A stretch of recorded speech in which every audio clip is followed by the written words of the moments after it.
Fil-31 ta' Mejju li ġej se tkun qed issir l-14 edizzjoni ta' Team Sport Goalkeeper Battle li se tattira l fuq minn 200 parteċipant birs il-ħidma ta' Caritas Malta. Waqt konferenza tal-aħbarijiet Mario Muscat u Simon Grech, l-organizzaturi tal-avveniment, spjegaw kif l-attività issa saret appuntament fiss fil-kalendarju tal-futbol Malti e kif din oriġinat mill-Amerika t'isfel iżda mbagħad bdiet issir popolari madwar l-Ewropa.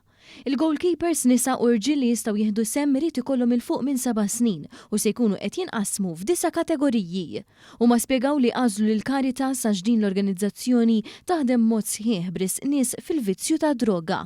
Il-Goalkeeper Battle tagħti opportunità goalkeepers lokali mhux biss li juri l-potenzjal tagħhom kontra goalkeepers Maltin u Għawċin imma anke kontra goalkeepers barranin kif ġara fis-snin li għaddew.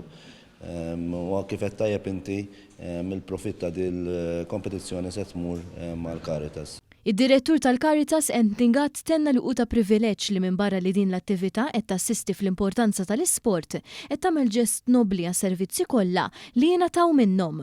Però daqs kemm importanti l-kura hija importanti jekk mhux iktar il-prevenzjoni.